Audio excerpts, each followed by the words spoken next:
शहर के बाहरी इलाके में स्थित विजयवाड़ा हवेली को लोग भूतिया मानते थे। कहते हैं वहां जाने वाले लोग कभी वापस नहीं आते। हवेली का इतिहास भी काफी डरावना था। वर्षों पहले उस हवेली के मालिक रतन सिंह और उनका पूरा परिवार रहस्यमय परिस्थितियों में मारे गए थे। तब से वहां जाने की हिम्मत किसी ने नहीं की। उसी शहर में 2 पत्रकार रहते थे, नवीन और उसकी दोस्त माया। दोनों को भूत प्रेत की कहानियों पर यकीन नहीं था। दोनों पत्रकार थे और ऐसी जगहों की सच्चाई उजागर करने के लिए प्रसिद्ध थे। इस बार उनकी खोज का केंद्र विजयवाड़ा हवेली थी। वे हवेली की असली कहानी का पता लगाने के लिए वहां जाने का निश्चय कर चुके थे। रात का वक्त था। आसमान पर काले बादल छाए हुए थे और हल्की बारिश हो रही थी। नवीन और माया हवेली के सामने पहुंचे। हवेली का गेट जंग से ढका हुआ था और अंदर का दृश्य काफी डरावना लग रहा था। नवीन ने माया की ओर देखते हुए कहा, यहाँ कुछ तो गड़बड़ है, लेकिन हमें सच्चाई सामने लानी होगी। माया ने सहमते हुए कहा, ठीक है, लेकिन हमें सावधान रहना होगा। दोनों ने गेट खोला और अंदर चले गए। हवेली के अंदर का माहौल ठंडा और भारी था। चारों तरफ धूल जमी हुई थी और हर चीज बेजान लग रही थी। दीवारों पर पुरानी पेंटिंग्स लगी थी, जिनके चेहरे घूरते से लग रहे थे। हवेली के हर कोने से अजीब आवाजें आ रही थी, मानो कोई उन्हें देख रहा हो। जैसे ही वे हवेली के अंदर बढ़े, अचानक उन्हें एक दरवाजा अपने आप खुलता हुआ दिखा। माया ने टॉर्च जलाते हुए कहा, यहाँ जरूर कुछ छिपा हुआ है। दोनों दरवाजे के अंदर गए। वह एक बड़ा कमरा था, जिसमें पुराने फर्नीचर, एक पुरानी घड़ी और दीवार पर रतन सिंह की एक बड़ी तस्वीर थी। घड़ी की सुई रात के 12 पर रुकी हुई थी। अचानक घड़ी की सुई बिना किसी वजह के चलने लगी। माया घबराई हुई बोली, यह क्या हो रहा है? घड़ी अपने आप क्यों चल रही है? शायद ये हवा से हो रहा होगा, लेकिन हमें यहाँ और भी चीजें देखनी चाहिए। जैसे ही वे कमरे से बाहर निकले, उन्हें पीछे से किसी के हंसने की आवाज सुनाई दी। वे दोनों ठिठक गए। माया ने डरते हुए कहा, यहाँ कोई है या फिर हम पर नजर रख रहा है। वे हवेली के और भी अंदर गए। अचानक उन्हें एक दरवाजा दिखा जो तहखाने की ओर जाता था। दरवाजा बंद था, लेकिन उसके नीचे से हल्की रोशनी आ रही थी। नवीन ने दरवाजा खोला और दोनों सीढ़ियों से नीचे उतरने लगे। तहखाना ठंडा और अंधकारमय था। वहां एक पुरानी अलमारी थी, जिसके ऊपर धूल की मोटी परत जमी थी। जैसे ही माया ने अलमारी खोली, एक पुरानी डायरी मिली। डायरी रतन सिंह की थी। उसमें लिखा था, मैंने जो गलतियां की हैं, उनके लिए मुझे और मेरे परिवार को भुगतना पड़ा है। यह हवेली हमारे पापों की सजा बन चुकी है। अब इस हवेली में सिर्फ अंधेरा और मौत है। यह पढ़कर माया के चेहरे का रंग उड़ गया। नवीन ने डायरी को और पलटते हुए कहा, यहाँ कुछ और भी है। डायरी में आखिरी पन्ने पर लिखा था, जो भी इस हवेली में आएगा, वो मौत को अपने करीब पाएगा। अचानक तहखाने का दरवाजा जोर से बंद हो गया।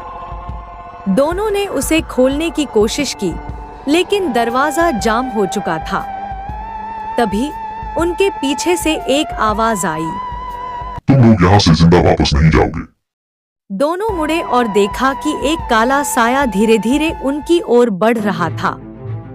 साया इतना गहरा था कि उसकी आंखों में सिर्फ अंधकार था। उसकी चाल धीमी और ठंडी थी, मानो मौत उनके करीब आ रही हो। नवीन ने हिम्मत जुटाते हुए माया को पकड़कर कहा, हमें यहाँ से बाहर निकलना होगा, जल्दी। दोनों दरवाजे को जोर जोर से पीटने लगे, लेकिन कोई फायदा नहीं हुआ। काले साये की परछाई अब और भी नजदीक आ चुकी थी। तभी अचानक नवीन और माया ने मिलकर डायरी की आखिरी बातों पर गौर किया।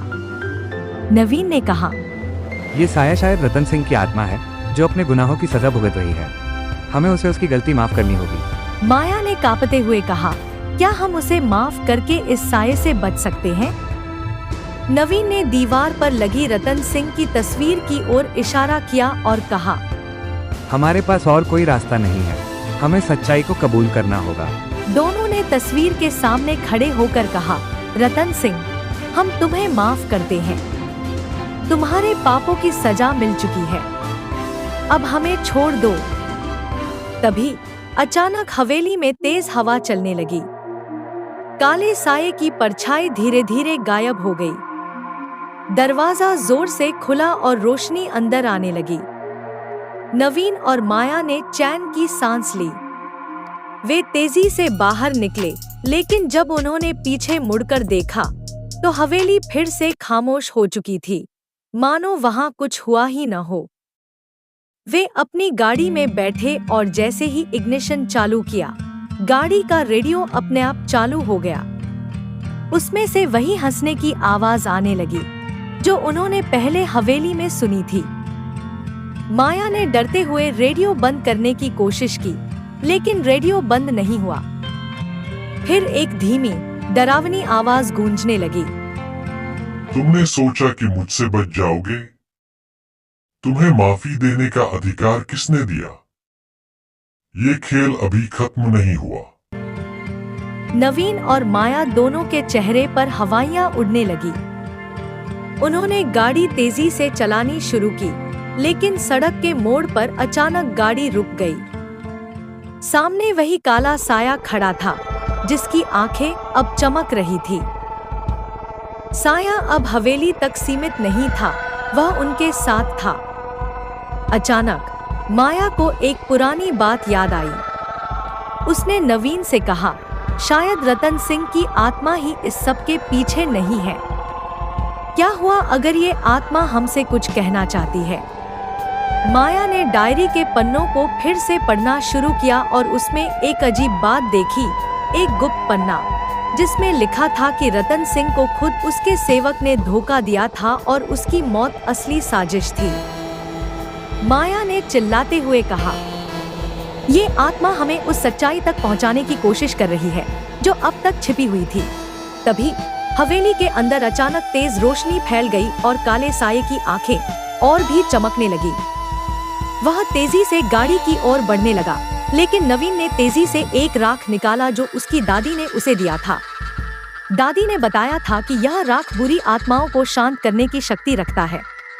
नवीन ने पेंडेंट हवा में लहराया और कहा, रतन सिंह, अगर तुम सच में न्याय चाहते हो तो अपनी आत्मा को मुक्त करो। ये साया तुम्हारे पापों का नहीं, तुम्हारी साजिश का परिणाम है। हम तुम्हारी मौत की कहानी पूरे शहर को बताएंगे कि तुम्हें धोखे से मारा गया था। जैसे ही राख साया पर पड़ा, काला साया रुक गया। उसके आसपास की हवा धीमी हो गई और उसकी आंखों से दर्द झलकने लगा। साया धीरे धीरे गायब होने लगा, मानो उसकी आत्मा को आखिरकार शांति मिल गई हो। माया और नवीन ने देखा कि हवेली की खिड़कियों से तेज रोशनी फूटने लगी और अचानक हवेली का पूरा माहौल बदल गया।